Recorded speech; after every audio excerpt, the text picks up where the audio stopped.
les notions de sinus, cosinus et tangente dans le cercle trigonométrique.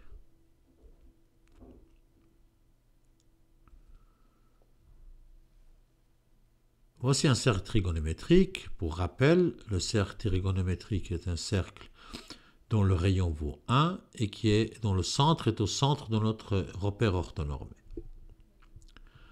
Pour parler de sinus, cosinus et tangente, on va ajouter un axe tangente à notre cercle, à sa droite, et cet axe va nous permettre de parler de la notion justement de tangente. Je redis, donc le rayon de ce cercle vaut 1. Ce cercle est divisé en 360 unités qui représentent 360 degrés, qui va nous permettre de lire les angles là-dessus. Vous pouvez regarder la première vidéo, les angles dans le cercle trigonométrique, pour mieux vous familiariser avec cette notion. Donc, voilà le point qui représente 0 degré, pi demi, 90 degrés, pi 180 degrés, 3 demi de pi, 270 degrés, et le tour complet qui vaut 2 pi, ça veut dire 360 degrés. Et on peut, à partir de la ligne de base, poser un angle alpha. Dans ce cas, la flèche indique que l'angle est dans le sens positif, dans le sens contraire de l'aiguille d'une montre. Ici, c'est un angle à peu près, je ne sais pas, de 35-40 degrés.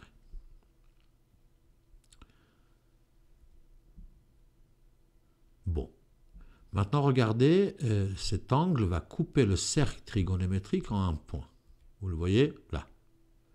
À partir de ce point, on peut dessiner un segment de droite vertical, donc qui va du point jusqu'à l'axe horizontal, et ce segment, la longueur de ce segment représente le sinus de l'angle alpha.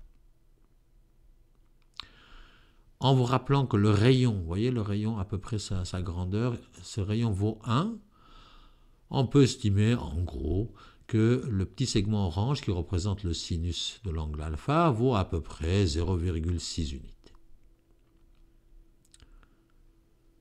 Depuis le même point, le point d'intersection entre l'angle et le cercle, on peut aussi dessiner un segment de droite horizontal. Ça veut dire depuis le point d'intersection jusqu'à l'axe vertical. La longueur de ce segment de droite représente le cosinus de l'angle alpha. En faisant la comparaison entre ce segment horizontal, le cosinus, et le rayon de notre cercle qui vaut 1, on peut estimer à peu près que le cosinus de cet angle vaut environ 0,8. C'est approximatif, c'est juste pour vous donner une indication. Il ne reste plus qu'à définir ce qu'est la tangente de cet angle alpha. Pour ça, on va sortir du cercle et trouver l'intersection de cette demi-droite qui part de notre angle, et là où il coupe l'axe des tangentes. Vous voyez ce point? Depuis là, on peut dessiner un segment de droite vertical, depuis le point jusqu'à l'axe horizontal, et la longueur de ce segment de droite, c'est ce qu'on appelle la tangente de l'angle alpha. Et si on fait une estimation, il vaut à peu près aussi 0,8. Donc vous voyez que la notion de sinus, cosinus et tangente sont des notions d'abord géométriques et qui sont définies dans ce cercle trigonométrique. C'est des longueurs de segments de droite comme ils sont définis sur votre écran. Un petit remarque, regardez le sinus de l'angle alpha, vous voyez ce segment vertical, on peut retrouver la même grandeur sur l'axe des sinus, l'axe vertical sur lequel on va mesurer les sinus, c'est le petit trait jaune. Et la même chose pour le cosinus, on peut lire le cosinus sur l'axe horizontal, ces deux longueurs étant le même. Ok, maintenant concentrons-nous un petit moment sur le sinus de l'angle alpha, le sinus qui est le segment vertical. Et on va essayer de voir pour les 4 points cardinaux, 0, pi demi, pi, 3 demi de pi et 2 pi, combien vaut le sinus de cet angle. Alors, fermons l'angle jusqu'à ce qu'il veuille 0 degré. Vous avez vu, ça c'est un angle de 0 degré, on ne le voit pas. Et si vous avez fait attention, le segment de droite qui correspondait au sinus, c'est complètement ratatiné. Le sinus de 0, sa longueur, c'est de 0. Maintenant, à partir de ces zéros, augmentons l'angle. Voilà, un angle d'à peu près 30 degrés. On voit que le sinus augmente, 60 degrés, il augmente encore. Et si on va à 90 degrés, vous voyez, le segment de droite orange qui correspond au sinus de l'angle alpha occupe tout le rayon. Et rappelez-vous, le rayon vaut 1. Donc, le sinus de cet angle, qui est un angle de 90 degrés, pi demi. Donc, sinus de pi demi de 90 degrés est égal à 1. Continuons d'augmenter l'angle. Voilà un angle de, je ne sais pas, 110 degrés. On augmente encore l'angle. On voit que le sinus, de nouveau, il diminue, il se ratatine. Et quand on arrive à pi, ça veut dire 180 degrés, le sinus, de nouveau, il vaut 0. Continuons le chemin. Donc, le sinus de pi vaut 0. L'angle augmente. Et vous voyez que, de nouveau, le sinus réapparaît. Il se rallonge. Et quand on arrive à 270 degrés, 3 demi de pi, de nouveau, il occupe tout le rayon. Mais attention, l'axe sur lequel on mesure le sinus, c'est comme en géométrie analytique normale, il est orienté. En haut, il va vers les valeurs positives, en bas, vers les valeurs négatives. Donc ici, le sinus ne vaut pas 1, mais il vaut moins 1. Donc le sinus de 270 degrés, le sinus de 3 pi sur 2 est égal à moins 1. Continuons. On voit de nouveau que l'angle se ratatine, de plus en plus petit, et une fois qu'on a fait le tour complet, à 360 degrés, ça veut dire le sinus de 2π, il vaut de nouveau 0. Voilà le tour complet de notre cercle trigonométrique. Ce qu'il faut retenir pour le moment, c'est que la valeur de sinus est compris entre moins 1 et 1. Le sinus d'un angle ne peut pas valoir 1,5, 2 ou 10. Il peut valoir moins 1, c'est le minimum. Il peut valoir moins 0,5.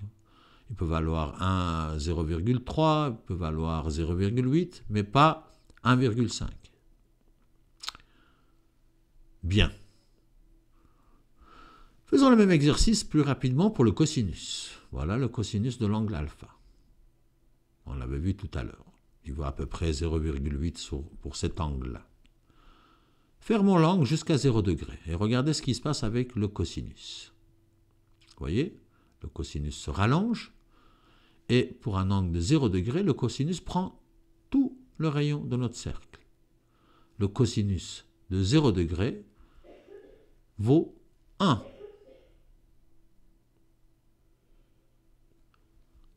Augmentons l'angle jusqu'à 90 degrés. Vous avez vu, le cosinus, il s'est ratatiné. Cosinus de 90 degrés ou cosinus de pi demi, c'est 0. Regardez bien l'écran maintenant, on va aller jusqu'à 180 degrés, pi. Vous voyez le cosinus, il se rallonge et de nouveau il prend tout l'écran, tout le rayon. Attention, c'est comme pour le sinus, l'axe des cosinus, l'axe horizontal, il est orienté comme en géométrie. En allant vers la droite, il est positif, en allant vers la gauche, il est négatif. Donc ici, le cosinus de pi ne vaut pas 1, mais moins 1. C'est une erreur fréquente, c'est pour ça que j'insiste là-dessus. Faites attention, le sinus-cosinus, c'est une longueur, mais il a un signe. Il peut être positif ou négatif. Continuons pour aller jusqu'à 270 degrés, ou 3 pi sur 2. Et là, vous voyez, cosinus s'est ratatiné, il vaut 0. Et de nouveau, en allant jusqu'à 360 degrés, il reprend tout le rayon. Le cosinus de 360 vaut 1. Bien sûr, vous pouvez calculer toutes ces valeurs avec votre machine à calculer. Mais en général, les enseignants, ils s'attendent que vous puissiez donner les valeurs pour ces 4 grandeurs. Ce n'est pas juste la valeur qui importe, mais avec ça, on peut vérifier si vous comprenez ce que ça veut dire le sinus et cosinus, le fait que vous sachiez qu'ils ont un signe, et qu'on peut estimer leur valeur par rapport au rayon de notre cercle trigonométrique qui vaut 1. Et comme pour le sinus, le cosinus, vous voyez, il est compris entre moins 1 et 1. Le cosinus d'un angle ne peut pas valoir 1,3 ni moins 2,5. Il est compris entre moins 1 et 1. Pour la tangente, c'est un peu plus particulier, on va voir. Alors, on va ratatiner cela jusqu'à 0 degré. Tangente de 0 degré, vous voyez, vaut 0. C'est comme pour le sinus un peu.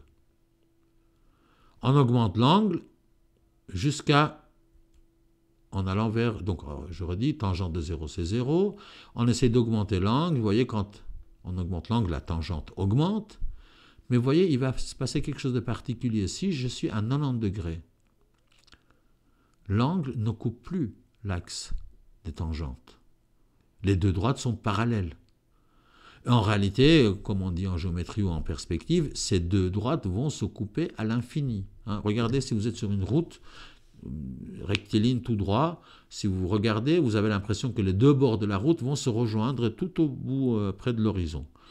C'est un peu ça l'idée. C'est de dire que ces deux droites vont se couper à l'infini. Donc le segment orange, qui sort de notre écran, en fait, il a une longueur infinie. La tangente de 90 degrés, tangente de pi demi, vaut infini. On va maintenant continuer l'angle et regardez maintenant, il y a une autre particularité. Vous voyez, la droite n'est plus parallèle à l'axe des tangentes, mais il ne coupe pas non plus, le petit demi-droite. Combien vaut la tangente de cet angle? Pour le savoir, il faut en fait simplement prolonger notre demi-droite de l'autre côté et on voit que la tangente a une certaine longueur, ici on dirait à peu près 1. Attention, de nouveau une erreur fréquente, on ne déplace pas l'axe des tangentes. L'axe des tangentes, c'est toujours à droite. Il y a une erreur qui est souvent commise par les élèves, c'est qu'ils déplacent l'axe des tangentes de l'autre côté pour pouvoir le faire coïncider, enfin le faire couper par notre angle. Ce n'est pas ce qu'il faut faire. L'axe des tangentes ne bouge pas, il est toujours à droite. Simplement, on prolonge la droite qui représente notre angle de l'autre côté et on voit combien vaut la tangente. Donc maintenant, on va de nouveau augmenter notre angle et vous voyez que la tangente se ratatine. La tangente de pi, la tangente de 180, c'est 0 degré. Continuons. La tangente de 270 vaut infini pour la même raison que tout à l'heure, parce que la droite qui représente l'angle est parallèle à l'axe des tangentes.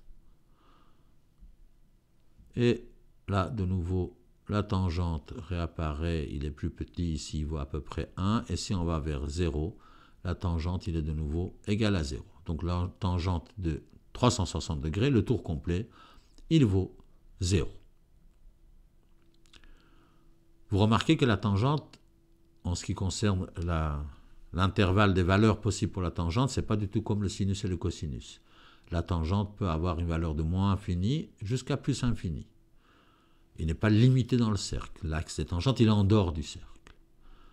Et ça va donner certaines particularités à la tangente d'un angle et rendre son étude un peu plus difficile que le sinus et le cosinus. Nous verrons ça dans l'étude des fonctions trigonométriques.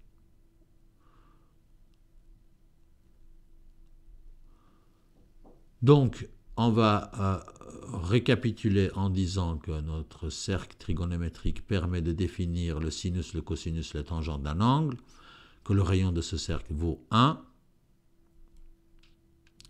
Et juste encore un mot, ce cercle est divisé, vous voyez, en 4 cadrans. Il faut savoir les numéroter. Ça va dans le sens des aiguilles, enfin dans le sens contraire des aiguilles d'une montre. Il y a le premier cadran, qui est celui où on commence à mesurer les angles, le deuxième, le troisième et le quatrième. Ça aussi, il faut savoir la numérotation de ces cadrans, parce qu'on peut vous demander de poser un angle dans le premier, deuxième, troisième et quatrième cadran. Vous devez savoir qu'est-ce que cela veut dire. Pour terminer, un rappel. Le sinus se mesure sur cet axe vertical. Il est compris entre moins 1 et plus 1. Il est positif dans les cadrans 1 et 2 et négatif dans 3 et 4. En haut, il est positif, en bas, il est négatif.